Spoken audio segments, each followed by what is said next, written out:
Bonsoir. C'est encore Jean-Claude qui voudrait partager quelque chose avec toi.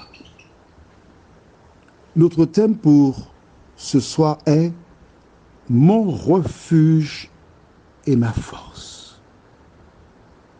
Juste avant, prions.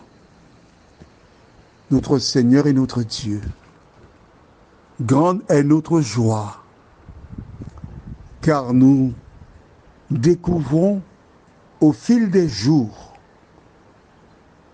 les armes indispensables que tu as placées à notre disposition pour combattre et vaincre l'ennemi.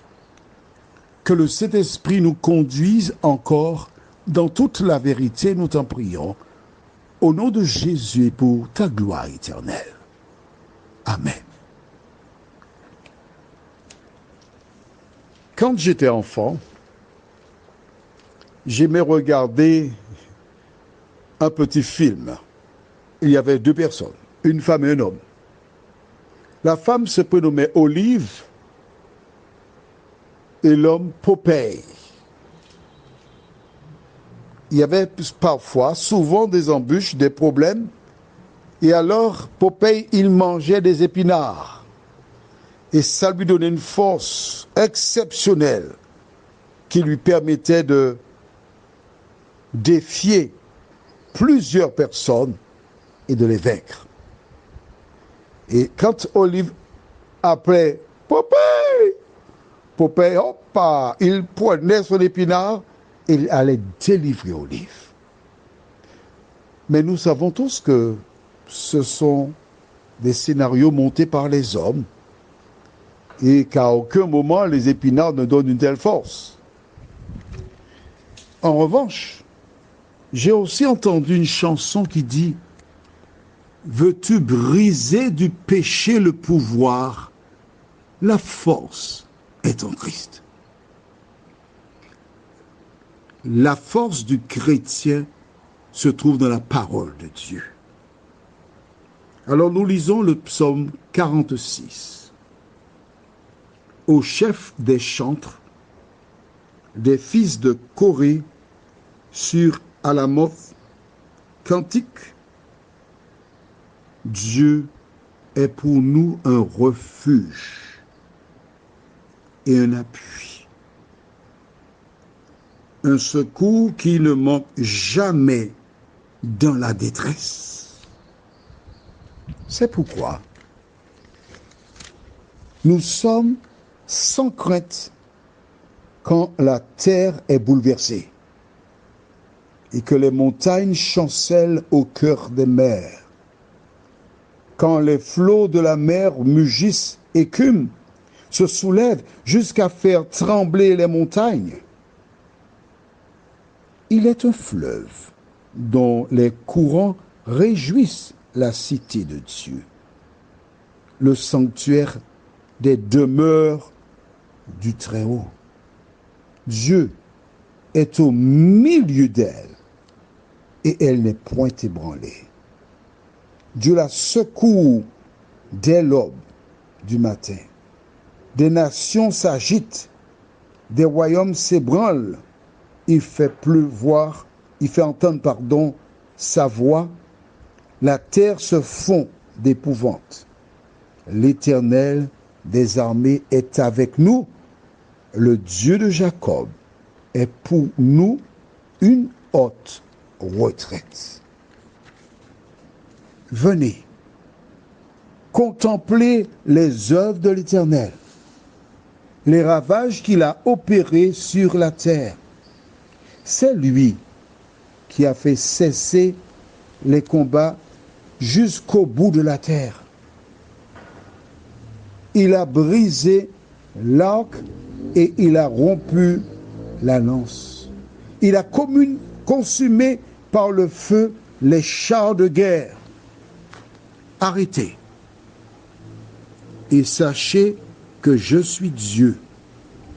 Je domine sur les nations, je domine sur la terre.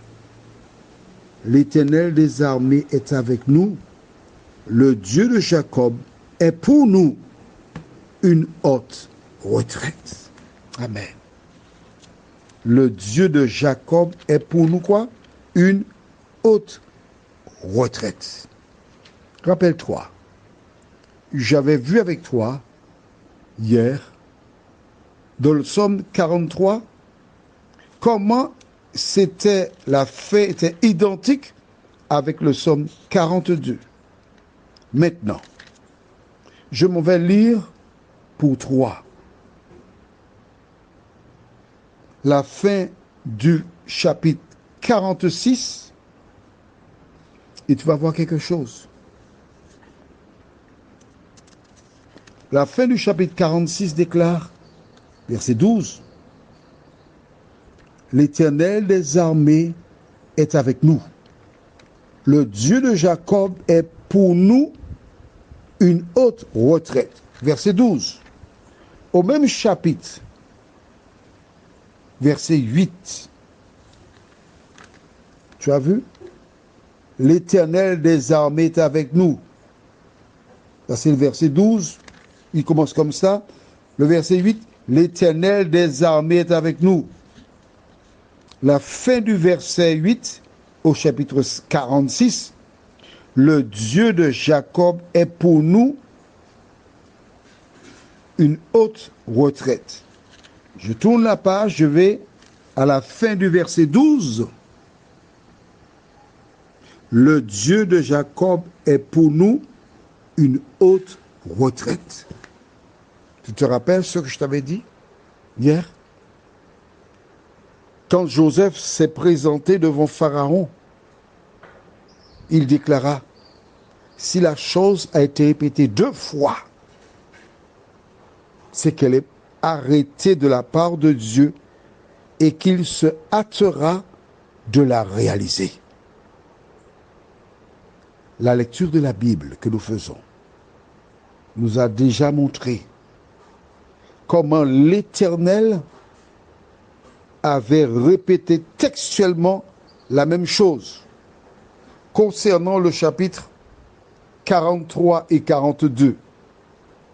Maintenant, le même et seul chapitre 46, il utilise encore un verset identique au dernier verset. Bien sûr, lorsque nous prenons le temps de lire et de comprendre ce qu'il dit, nous pouvons faire une petite cérémonie. Mais oui, parce que la Bible se répète dans le même chapitre cette fois-ci.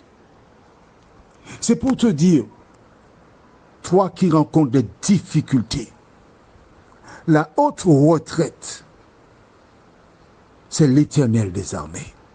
Ça me fait penser à l'aigle. L'aigle, il va faire son nid très haut, dans un endroit où on ne peut pas monter. Pourquoi? Afin que ses petits soient en sécurité.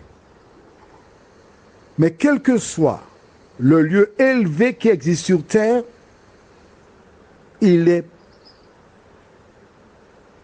toujours question pour certains alpinistes de les atteindre. En revanche, quant à sécurité, c'est l'Éternel des armées.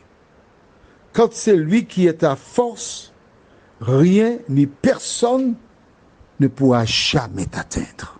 Prions. Ô notre Seigneur et notre Dieu, quelle bonne nouvelle pour celles et ceux qui ont peur, qui sont craintifs, qui n'aiment pas les guerres, de savoir que tu es celui qui défend celles et ceux qui sont en difficulté. Merci de continuer de les bénir et fortifier. Merci Seigneur, jour après jour, de nous aider à demeurer à l'ombre de tes ailes. Fais-nous du bien dans tous les domaines, au nom de Jésus et pour ta gloire éternelle. Amen. Que l'Éternel continue de te bénir et qu'il te garde. À bientôt.